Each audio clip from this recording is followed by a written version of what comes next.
یہ آخری عشرے میں آدمی جو ہے اللہ کی چوکھٹ پر ہی جا کر بیٹھ جائے، اپنے معمولات کو توڑے۔ اعتکاف کی روح یہ ہے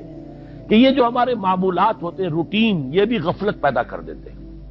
ایک عادت بن گئی، صبح اٹھتے یہ کرنا، پھر یہ کرنا، پھر دفتر جانا، پھر آنا، پھر یہ، اس کے اندر پھر وہ آدمی کوئی جاگتا ہی نہیں، ہوش میں آتا ہی نہیں۔ وہ گویا کہ ایک مدہوش سا ہے اور ایک وہ اپنا سائیکل چل رہا ہے خود بخود۔ اس سائیکل کو توڑو، جیسے 5 دفعہ وہ سائیکل توڑتے ہو نماز کے لیے۔ آؤ یہاں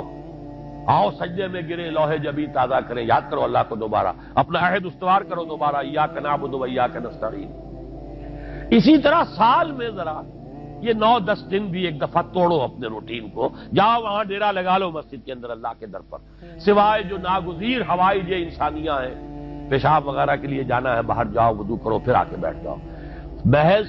فرحت حاصل کرنے کے لیے نہانے کی اجازت بھی نہیں ہے، غسل واجب ہو گیا ہو تو نہ، ورنہ پھر یہ کہ ہیلے بتاتے ہیں ہمارے علماء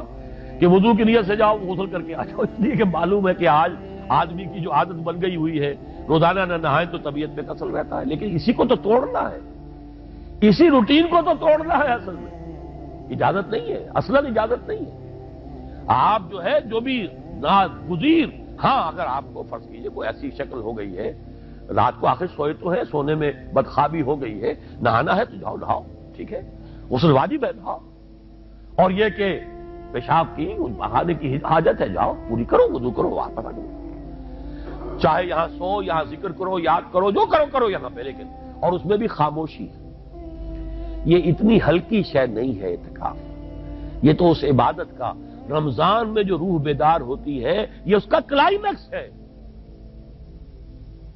بہت بڑی عبادت ہے، لیکن اس میں لو اللہ کے ساتھ رہنا ہے، لوگوں سے نہیں، تنہائی،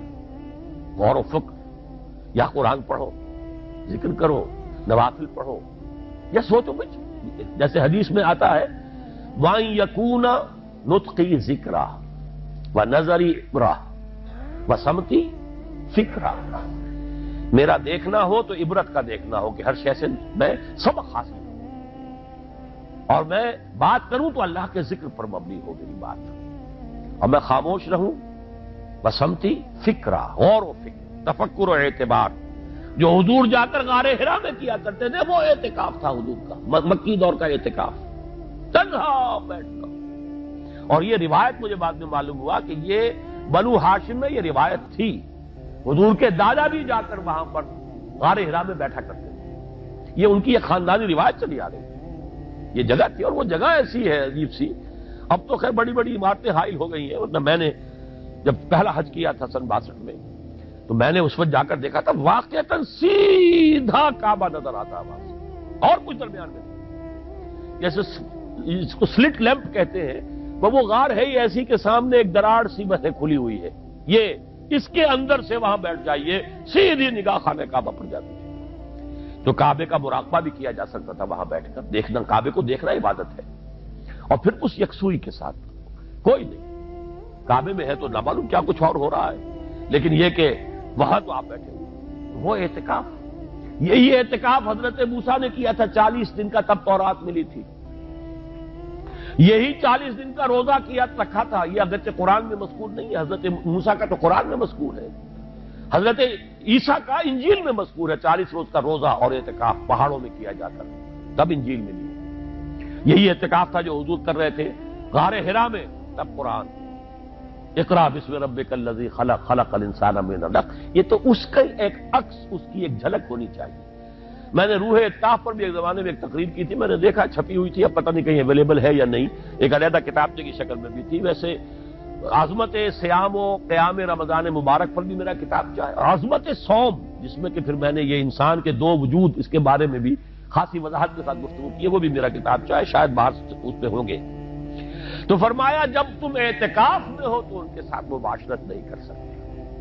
تلک حدود اللہ ہے، یہ اللہ کی حدود ہیں، فلا تقربوها، ان کے قریب مت جانا۔ قرآن مجید میں حدود اللہ کے لیے یا تو آتا ہے فلا تعتدوها،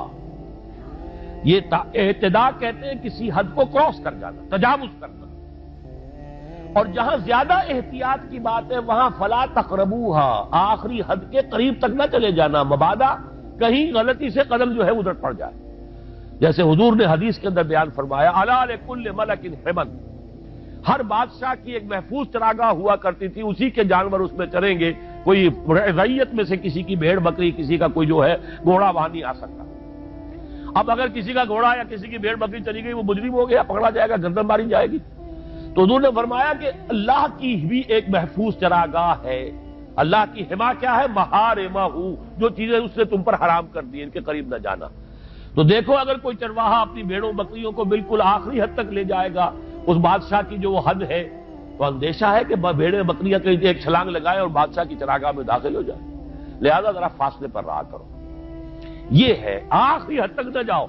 بلکہ کچھ فاصلے پر رہو۔ فلا تقربوہا، یہ اللہ کی حدود ہے تو ان کے قریب مت پھٹکو۔ کذالک یبین اللہ لکم آیاتہ للناس لعلہم یتقون، اسی طرح اللہ تعالی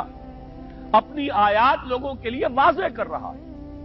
تاکہ وہ بچیں، تقویٰ کی روش اختیار کریں، حدود الہی کا احترام کریں،